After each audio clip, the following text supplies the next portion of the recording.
red outfit, and it kind of looks like, like 1400s outfits.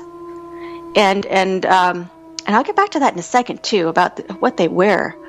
And I was thinking to myself, well, that's weird. Why is he wearing that?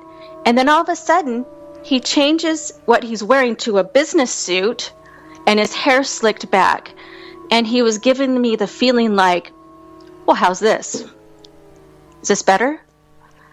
And so I'm like, it was just so strange, because I was thinking that, and he changed his clothes. This is a separate time. Months later, maybe a year later, I am at a Starbucks, and I am writing my speech, because I've done some talks about this. And so I spent an entire 8 hours working on it, writing, typing, and so I leave Starbucks, pack everything up, and I'm have to park on the street, and I'm walking over to my house where I was living. And for some strange reason, I'm kind of getting near to the door, but I'm by the garage. For some strange reason, I looked up to my left above the garage door, and all of a sudden I had this huge thumb right in my face, so much that I couldn't see beyond the thumb. And I'm trying to look around it. I went, what do you mean a thumb? A thumb, like, how you can see some things in your mind's eye, like I saw that negative entity that came right at my face, and you can see. Okay, I'm not following you. So some kind of a thumb comes at you, like a disfigured hand, like a disembodied hand. It was just if someone was giving you the thumbs up and stuck it right in your face, but it wasn't like, in the flesh. It was an image that someone stuck in your mind. Oh, man, that's spooky. But that doesn't even really describe it correctly, even, because it's hard to describe when you see things in your mind's eye. It came out of nowhere, and I was trying to look around the thumb, and finally I was able to see around the thumb to see who it was, and it was him. It was my master guide. It was him. Oh, that deserves thunder. I'm going to give thunder on that. Oh, yeah. He was telling me the master guide for doing that speech and getting it done. See, because this is what I'm supposed to do. Are you there still? Oh, yeah. I put thunder effects on that when I said the master guide appears. I didn't hear it. No, you won't hear that, but the audience will. When you listen back to it, you're going to hear my sound effects. So it was my master guide. It's like they're kind of guiding me and saying, it just totally came out of the blue. It's so strange, all these things that have happened to me. Ever since my awakening of 2013 was crazy. I mean, just crazy. I saw, I had all kinds of, what do you call them, visions, but they were visions with my eyes closed, and it usually came when I was in between a sleep and awake period. I'm just about ready to wake up. I'd see visions of pictures of things. Can I tell you? I want to tell you something about that. I have the same thing. Okay, between sleep and awake, and I would just have my eyes just partially open. You know what I mean? Like not quite open, just sort of slit, just barely letting any light in, right? Yeah. And then I would try to close my eyes to the point where only that one tiny little bit of light could get through, right? Yeah. And then I started seeing like energy fields, like electrical sort of. I don't know how to describe it. Wow. Like, I could see electricity in the air. It's amazing, these things that can come to you. And so I was seeing all these things, and I also had a visit from Jesus. And the reason and how I knew that was real, let me take you through it first. So an image of a man standing in a path. He was standing in a path that kind of looked like it was just like, earth, gravel, or whatever. And he's standing there at the end of this path, and he's just standing there. And I'm looking at him, and I'm going, I think I know who this is. So I took my time, because you are able to manipulate your dreams sometimes and see it in a different way. So I started with the feet, and not that I remember any particular details, but I went from the feet all the way up. I looked all the way up until I reached his face, and I went, yeah, that's Jesus. That's him. That's him. That's and I said, in my mind, I said, I think I said something like, what is this about, or why is he here, or something like that. What does this mean? Oh, I said, what does this mean? And then all of a sudden, my body was hit with like a shock, and I have to really try to describe it for you, with unconditional love. And it's just a feeling, and other people have felt it, and I don't think anybody could ever describe it accurately, but it's like your whole body is just radiating with love, and it's not like anything that you've ever experienced. And it's such a wonderful feeling. But I know that it was real, because I saw the image and I felt that in my body. I felt it in my body. It wasn't in a dream. I felt it in my body. I felt it in my body. Have you ever, can I just go randomly on you here? Sure. I keep seeing the number 47 all the time. It just keeps creeping up on me. There's always 47 this, 47 that. Every time I look at the clock, it's something 47. I see the number everywhere, and it's always been that all my life. And so, would you have any idea what that means? Oh, no, I honestly don't. It's creeping me right out. Could you ask the... I could possibly ask him. I'll try to remember, because I'm going to be visiting tomorrow. Yeah, please. It's driving me crazy. It's driving you nuts. It is. It's driving me nuts. A lot of times they come up with the most simplest answers. You're like, why didn't I think about that? We can get readings from them. One time, one of my friends brought me this little round thing, and it was like a little piece of chip of some sort of rock or something like that, and it's round.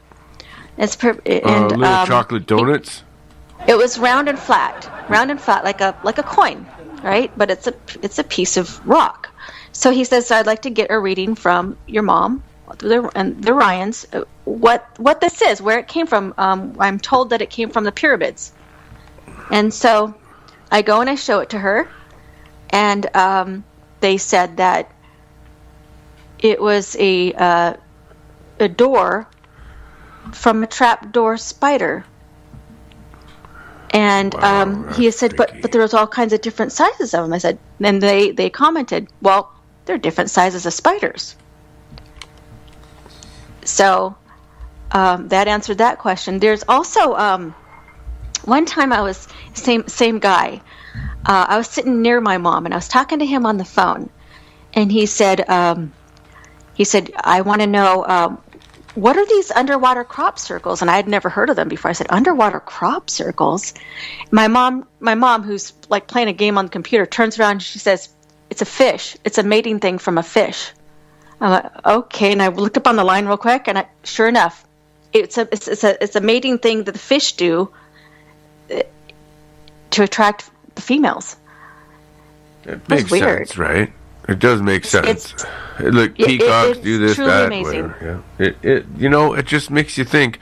When you're in survival and you need to eat and that, and you look at that thing in the eye, and I just can't kill the damn thing. Like, damn it, I want to eat, but just can't kill that damn thing. It's too cute.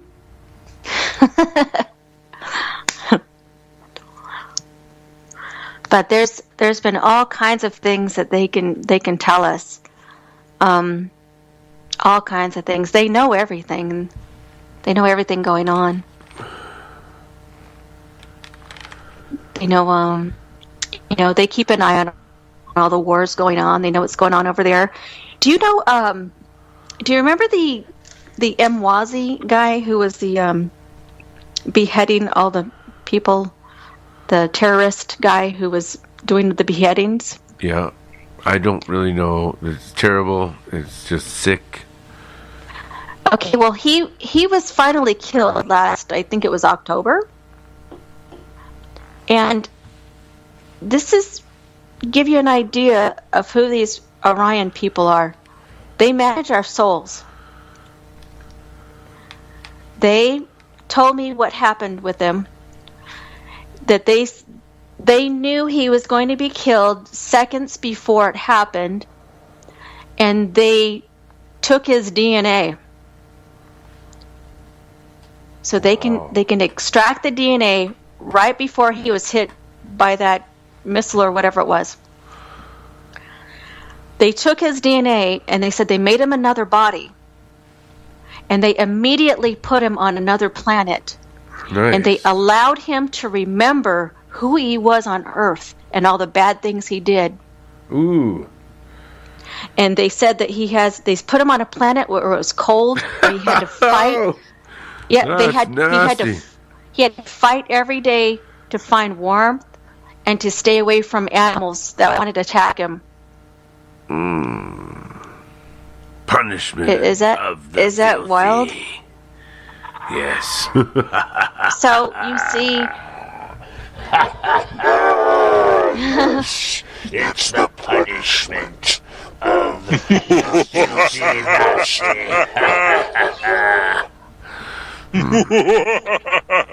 Yes. Wow. Did you do that? but Somebody else is there. yeah, that was me. I believe we have a demon guest. The awakening man. The awakening man is awakened. He's awakened. Oh, don't wake him up.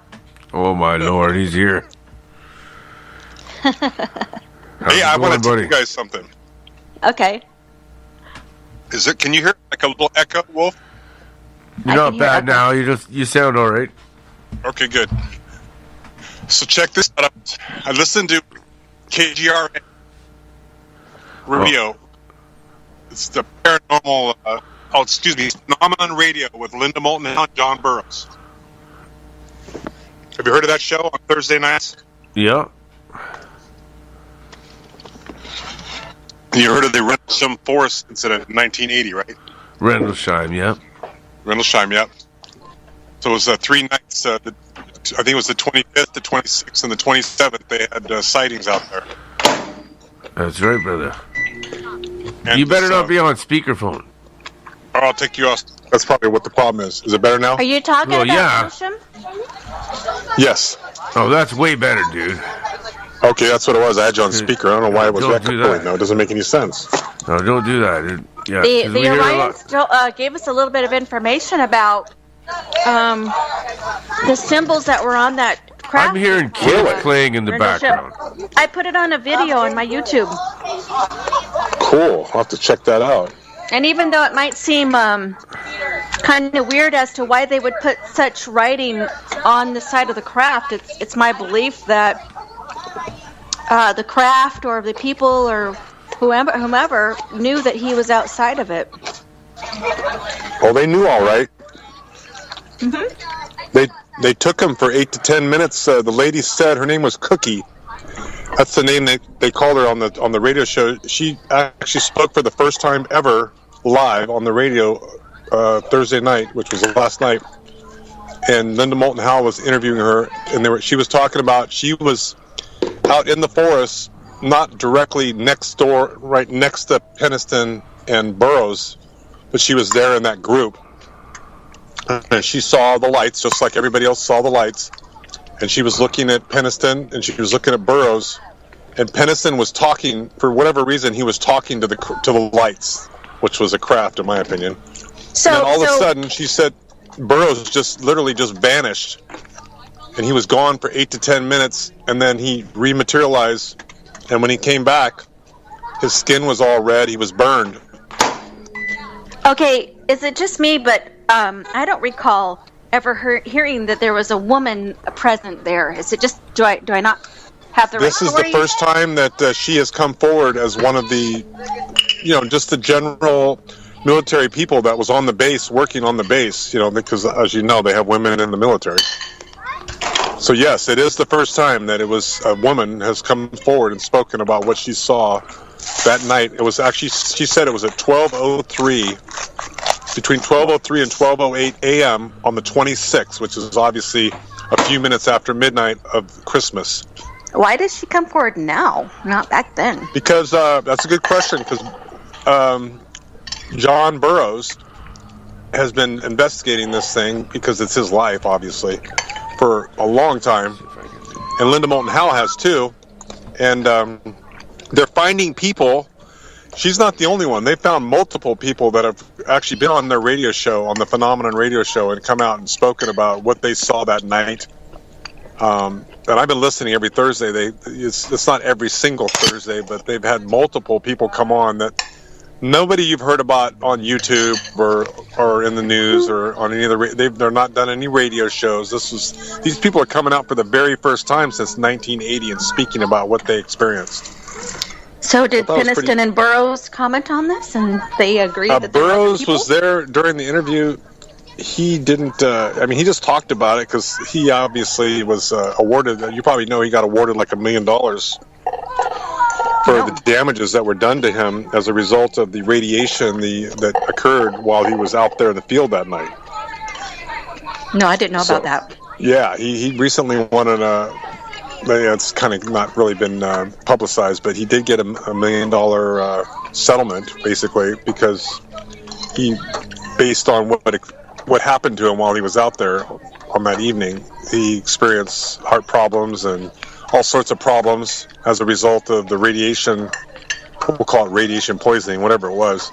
And so they somehow his lawyer it took him a long time, obviously, because it was 1980, and this just settled just like last year, I believe. So we're talking 35 years. It took 35 years. But he didn't pursue it right away. It was something that he pursued later on, but... Okay, wait a minute, Eric. Yes. We have to do a tune. We're at the... You gotta take a break. Top of the hour, I believe. Yes, okay, I'll mute myself and then I'll come back and talk to you guys in a little bit. I'm going to put a song on. Okay. All right, I'll talk to you guys in a few. I'm not sure what I want to do. I'm going to do something louder. Hopefully this is louder. Yeah, I think this is... I'm trying to put it up louder. I was told to put it up louder.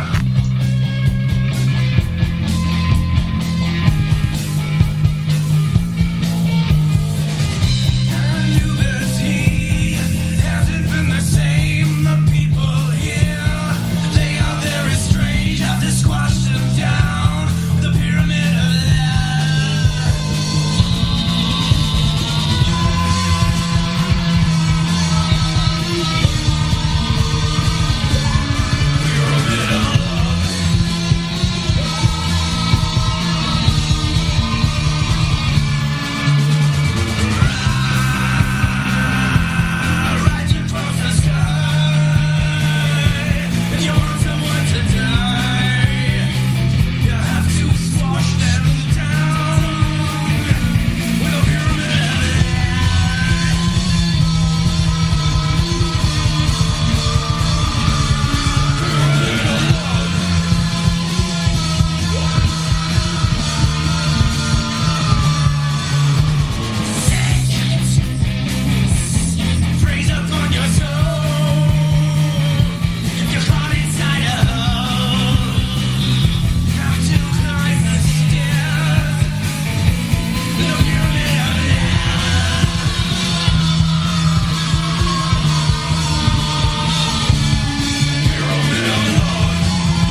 And we're back. How's it going, ladies and gentlemen? Oh, we're back with Athena here, and I think I have a question. Eric, are you there? Not sure if Eric's here. I have a question for Athena. I want to know if you found anything out about the Ark of the Covenant. Yes, I did ask about that. They told me that the Ark of the Covenant was made of wood. And as you would imagine, it has disintegrated. So it is no longer. No, but what was in it? Apparently it housed the Ten Commandments. And matter of fact, the Ten Commandments are in Mount Sinai. They're in the mountain. And some people, they know about it, they said. They did say some people know about it. Oh, I thought there was some kind of superconductor material that was kept in there that electrified people if you opened it. Like something crazy shit like that. Not that I know of. I don't think so, because some people know it's there. I know, but don't you remember like how the documents say that people that touched the Ark of the Covenant, it was almost like a radiation thing. People died that went near it. That I don't know, although I can ask. I believe it was some sort of a galactical artifact. You know, it's not something normal. The Ark of the Covenant, I think, is something. You ask him about that one, for sure. Okay, what about,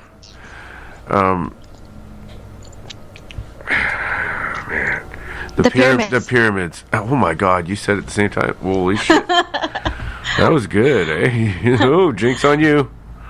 Okay, so no, that's you're supposed to say no jinx on you. I got you. They told me that slaves built the pyramids for their leaders, who they were gods to them. They said they did put them onto lumber and used a pulley system. Why, I don't know. I really probably could ask some more questions about it, about the pyramids. But they said that the block was cut with a laser by extraterrestrials. They said that under the pyramids were never meant to be entered into, that they are sacred. As I said, they were built for their leaders. And they said that there is a vast energy under there. Under the pyramids is a vast energy, and that one day it's going to show us something. They also told us that, and I don't know enough to explain or understand this, except to just tell you what they said. They said that there's the energy, the pyramids, the energy from the moon, and it all has to do with how the sun and the moon have to orbit the earth, and that causes a gravity pull, so that they said we have to have that, or we would have to live a strange life wearing really heavy clothes, and worrying about the atmosphere. But they said the moon and the pyramids had something to do with it too, with the energy from the pyramids causing some kind of gravity pull or something like that. And I believe that there are magnetic vortices around the Earth and around other planets, around their planet. And what it is kind of like a reverse magnet, so it repels. And they said that's how the planets don't, collide. So you have to, like I said, I am just repeating what I've heard. I don't, understand, all the details about those things. Only just what they've told me, but it makes sense. We asked them one time. I was being interviewed with somebody else, and they said, "How do you stay?" They were asking my mom directly. We had my mom on, and they said, "How do you stay protected from the nebula?" And they said, "A reverse magnet." So they use a magnet a lot, and they said that's how they stop our cars, with a reverse magnet. That's interesting. They said a planet. I asked them, how is a planet formed? And they said a reverse. They said a magnet has a lot to do with it. I'm sorry, not a reverse. They just said a magnet has a lot to do with it. Hello? Who is that? This is Darren. Hi, Darren. Hi, Athena. Did you call me or did I call you? I think you called. Oh, I'm sorry. I just got a phone call. I guess I don't know what's going on, but I'm at work. I'll talk to you guys later. Unless I accidentally called you or something. My phone too close to my face. I don't know. I thought I got a group call or something. Okay, well, I'll talk to you later. Okay. Are you still there? Hello? Is the Wolfman Mike still there? Yes, I am still here. Hello? Yes. How do you do? Okay, well, I can't hear you if you're on. I'm in Russia now. Okay, well, I can't hear you. Well, I can hear you. What the fuck is wrong with this? You are really pissing me off. I don't ever have you for a guest again. Everybody, I gotta tell you. Hello? This Hello? gas, Athena, she has never had any other interview with any other radio station besides me. This is my birthday, and I can do whatever the fuck I want today. So, Can you hear me, Athena? Yes, are you there? I'm here, but I think we lost. I really like the dead air Wolfman. because that's when I. We lost the host. It looks like I was we're on- still connected. Now, are we still on the air? Hang on. I think so. The wolf something might have happened. The Dracula, the mummy might have come by and taken the wolf.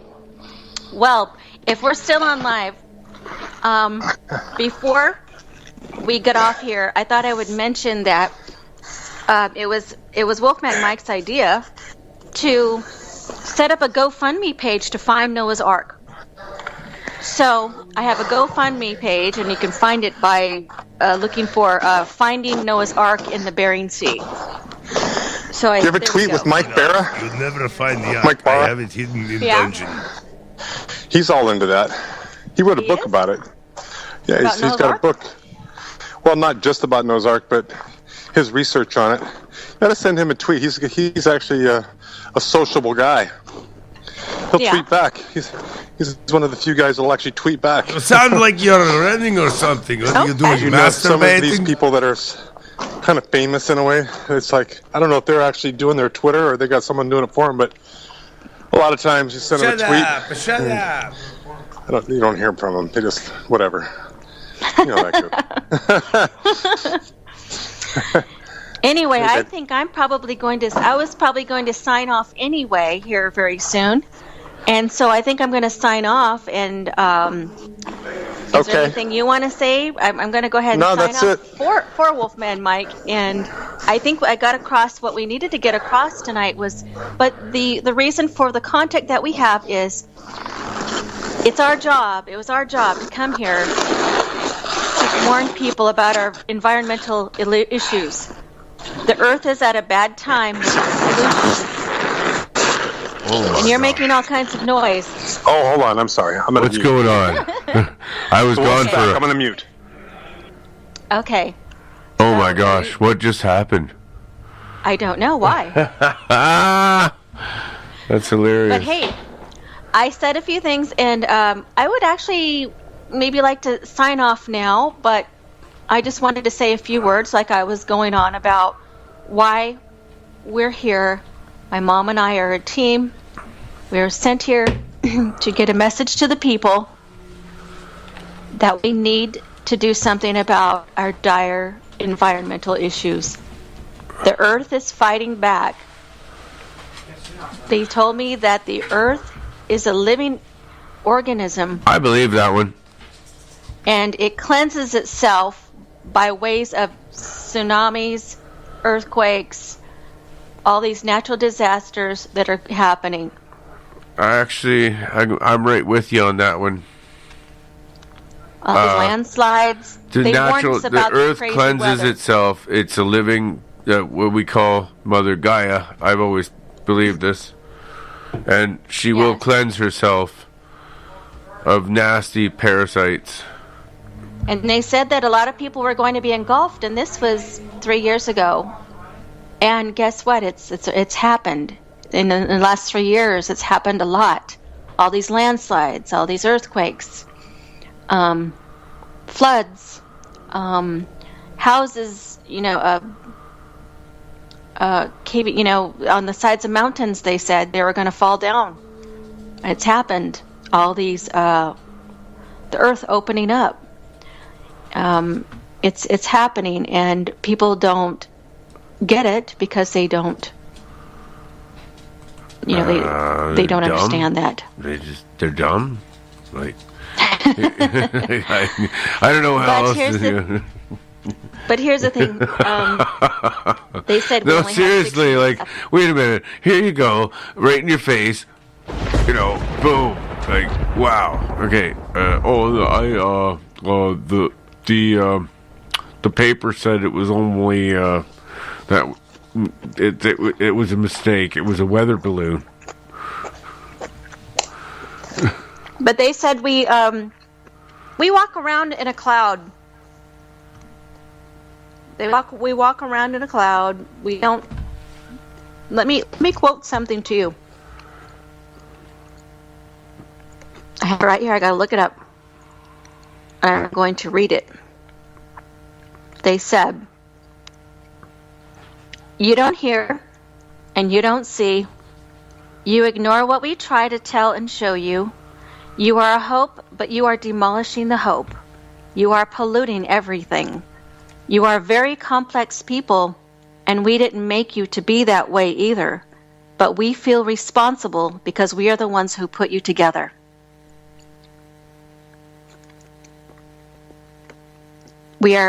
They made us, and they don't understand us. We're very complex. We're an experiment. Nina, Yes. I'm sorry. Next time you okay, this is the Time I $1 million what? question. Next time you get a chance to talk to him or your mom, Tomorrow. how did it all get screwed up? Maybe that's the $1 million question. They made, you know what I mean?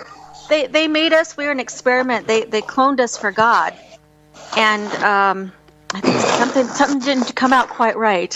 I can tell. I'm gonna mute and keep listening.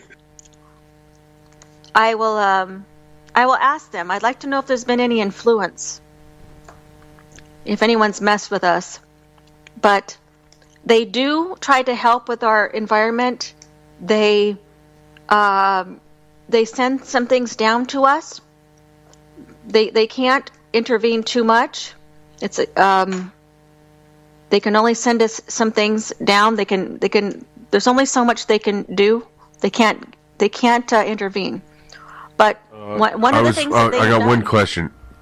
Yes. If there's a certain person that say we want to have them bonk that person, could you ask them to bonk a person for us? No, No. they would not do that. Oh. You'd have to hire a hitman for that one. Well, aliens just bonk people. That would be pretty funny, though. That would be pretty cool. That'd be a valuable thing to do, to have. Have you ever heard of the Red Rain? The Red Rain, yeah, that in Australia? Yeah, they've put it all over the place. Oh, They're no, too India. That much. was India. India. Uh-huh. I remember now. Yeah, and It's it right and on it my- turned it's out right to on my- that they actually, when they did the studies on it, it actually had these. There's one scientist that found the really strange Amoebas? No, it was some sort of organic or DNA or something like that. I can't remember Yeah. exactly. Okay, see, they are the ones who send it down to us. And they said it has amoebas so that it will absorb impurities. And they put it in the ocean, and they inject it into the fish, and they spread it all over India and other various areas. And they said it's an experiment. They also, and I had never heard of these jellyfish, but they told me that they release these jellyfish every so often. And I think they've been doing it a lot since Fukushima. So in the West Coast waters, I was here in Cambria, a place called Cambria, California. I went and visited there. And they're little blue jellyfish, and they have a fin on them. Never seen them before in my life.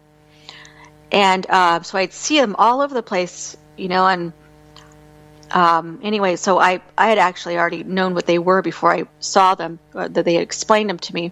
But they said that they release them, and so they have the fin on them, so it, you know, they're tossed around by the wind.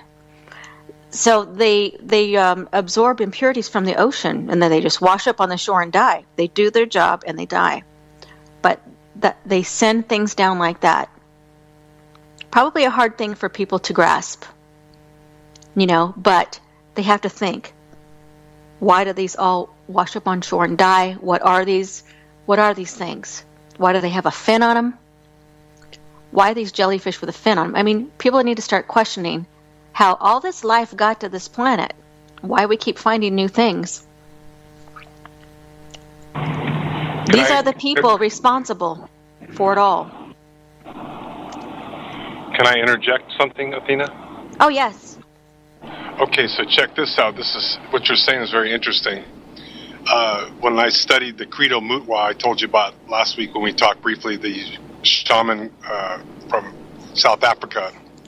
He said that their tribes believe, based on their years and years of indigenous stories that have been passed down, that there's multiple. Apparently, there's more than one race of reptilians. Just like you got the Anunnaki, the Palladians. In other words, it's not just one ET, as you know. Obviously, there's multiple ETs out there. But anyway, he said that the reptilians came down, and Orion he mentioned Orion as one of the star systems that they came from, and a lot of the fish that are in the ocean are basically they are ETs. They're a version of ETs. Uh-huh. And he talks about that. I thought it was kind of interesting because this is kind of along the lines of the Wolfman and Creature from the Black Lagoon, that kind of story. But you go back and you look at the Creature from the Black Lagoon, the old 1960s horror flicks. It shows the guy that looks like a half reptilian, half whatever, man. And so that's probably based on some truth. Yeah. Maybe you could talk to your friends about that. They might be able to enlighten us further on it. It would be interesting to know. Whether they're from Orion, I don't know. Those reptilians. They didn't start in Orion. Apparently, they were in another star system, and they traveled to Orion. It's from the way he explained it. I'm just kind of summarizing. Is that a lot of these ET races? They don't just always start in one planet or one star system. They might start in a specific planet star system area and then travel, and then do their mad scientists DNA creations, and then they bring that creation to another planet, and that's possibly how. Who the hell is a lot of what we have here on topping Earth up their drinks right now? That wasn't me. What's that? Who was the one that filled their drink up? Oh, I just poured some water. Oh, nice. It sounded like Eric was getting drunk. No, not yet. We'll save that for tomorrow night. So I will ask them, however, the Orions are from the planet that we call Betelgeuse. It's a planet around that area, and they said that, and that's the upper left of the Orion Hunter. And they said that where they are, there are millions of planets, and they are on the outside of that. So, some people have said that's where reptilians are from. I don't know if that's true or if that's some sort of false information people just want you to believe. I don't know. Maybe they don't want you to know that the good people really do come from that area of the Orion constellation. But, there are good reptilians and there are bad ones. So keep that in mind. That's what I hear. But Just the Orions are not reptilian. They are the Anunnaki, but they're not reptilian. They sent people down. They are the ones There's who some wild interference going on, hon. Is that on your end, Athena, or is that on Jeff? No, it's what is that? It's Eric's. Eric, what are you doing, man? We can't hear her. Okay. I'm sorry, I'm muted. I'm sorry. But they where was I? Okay, so they are the Anunnaki, but they're not reptilian. They sent people down to help the people in Egypt, because the people in Egypt were stuck in the desert and they were going to die, because what they told me was there was a water source and they had to travel to the water source, but there were bad people at this water source and that they couldn't go there or they would be attacked. So the Orions did send someone down to help them and guide them and teach them. And those people were Akhenaten and his family. And they are Anunnaki. The people in ancient Sumeria, same thing. They're Anunnaki. And when I never thought of that before. Akhenaten and Anunnaki. It really sounds similar. So have to say you're onto something here. Yeah. That's the first time anyone has addressed that to me. That's pretty cool. Yeah, this is information I've received. I'm speaking what I've heard cool. Only.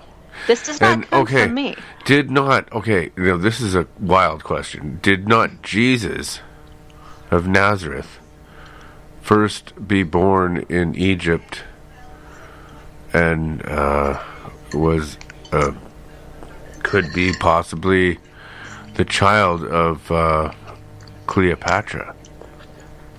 No, he was born from Mary. And I got some information on that too. This is what they told me. They said that God... Okay, we're going to save this. We're doing a song and we're doing a break, and then we're going to come back with this, okay? This is a good one. You want to hear this? Yeah, okay. This is a good one, okay. Okay. I got to find a song that's just nothing. Well, I got one. I got a song. This should work. It's called The River. If it works... That'd be awesome. Okay, yeah. Right on. Baby, it's a Wolfman. Dig it. Oh, yeah. Well, the hell is going on here? Okay, come on, music. I can't get my music to work, man. What's going on? Here it goes. Yeah. Dig it. All right. It is the Wolfman.